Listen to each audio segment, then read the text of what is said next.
How's it going, YouTube? Tyler the Hotshot Hauler here, guys. Bringing you an update here on the sleeper berth fiasco and me installing a legal sleeper in my truck. I'll show you here in a minute how I pulled all the seats out, and then I want to talk to you about how this was a tremendously horrible idea. So let's get started. As you can see, I pulled the seats. The rear seats are easy. It's just those two electrical connectors that are very important, and we'll talk about that in a minute. And 4 bolts. The passenger seat was a gigantic pain in the ass. It's 4 big bolts. That yellow connector is for all of your airbags, which is also a big problem. We'll talk about that. And then these little studs here and here are 4 more bolts.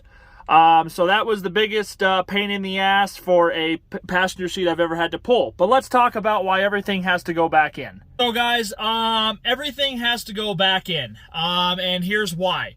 The 2 sensors in the rear that I showed you, the little, I think they're gray, they are for crash and impact sensors. Disconnecting the airbag system from the passenger seat, here's what has happened. And there's no way for me to safely basically trick the system.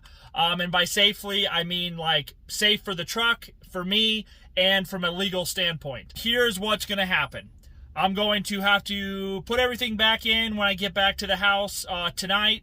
And then I'm going to have to hook everything back up. Hopefully, here is what I'm worried about, but hopefully I just hook everything back up and everything will go back to normal.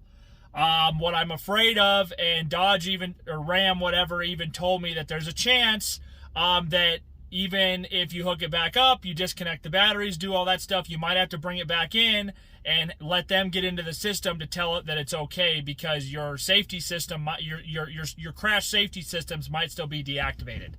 I went to the dealership and they could not tell me, and they said, we don't know if the entire system is deactivated or just the stuff that's unhooked. There's no way to tell. And I know from previous experience, it is a good rule of thumb that if there is a fault in the system, that none of the system works. And I do not want to get into an accident with no airbags. That does not sound like a good time to me. And then if I happen to survive, I don't want to have to deal with any repercussions after that. We're going to head home. We're going to reinstall the seats. Then we're going to hook up the connectors and hopefully they work. Hopefully everything goes back to normal. Hopefully we can go home and get this stuff in and hook it back up and everything works fine.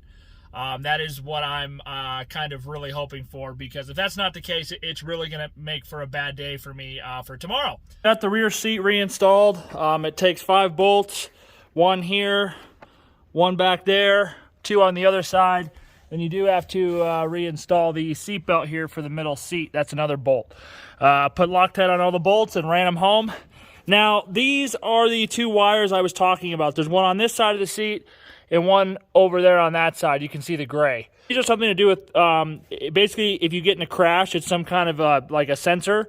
Now, I thought these were wired into the seat, and, well, they're both just on, like, resistors.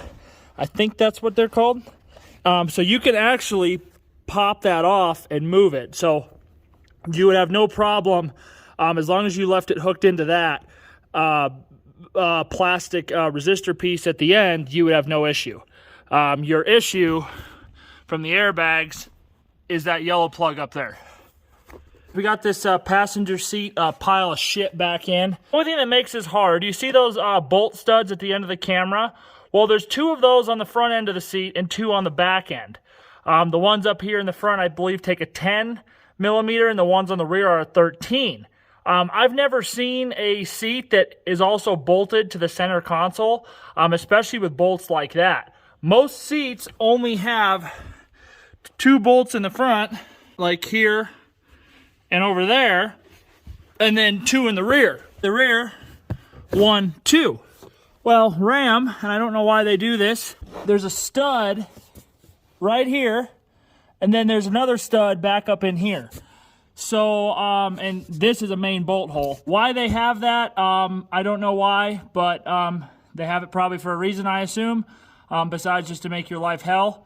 But yeah, we're gonna put the bolts back on. We already rehooked the yellow connector for the airbags. We'll get the seat back in and fire her up and see if the code went away.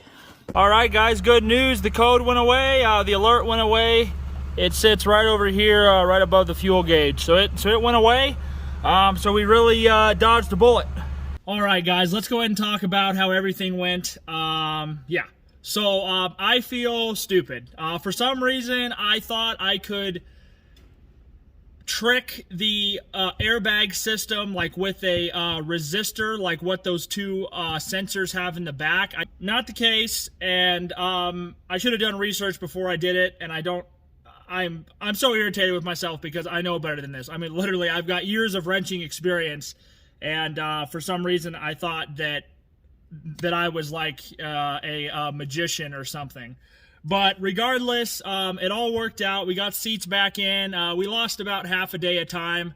And, you know, I learned a few things today. So, you know, even though I didn't want to learn the stuff I learned today, it happened, and we learned something new, and, you know, it is what it is.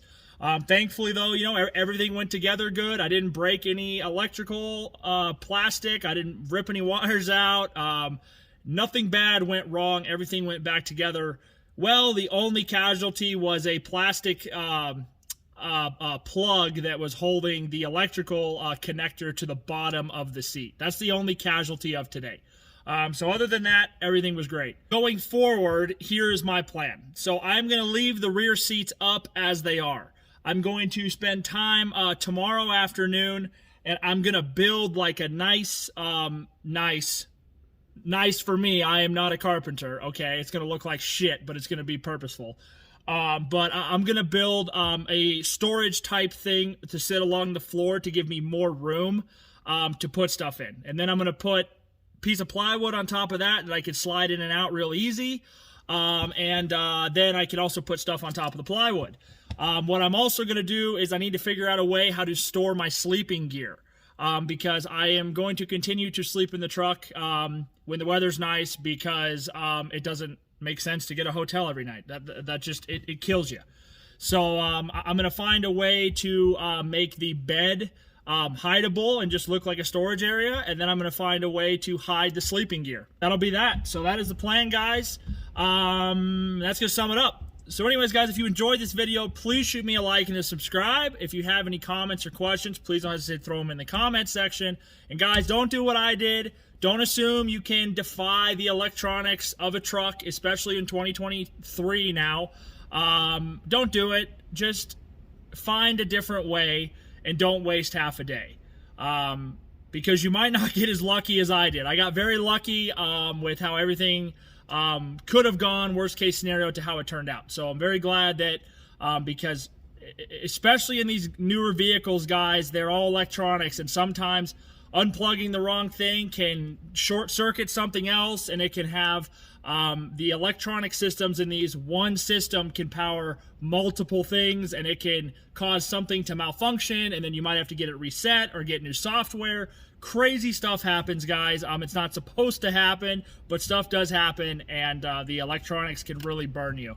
So I got lucky with everything, and we're gonna start making the truck have more storage room. That is the plan. So all right, guys, stay tuned for more hotshot content. Thank you.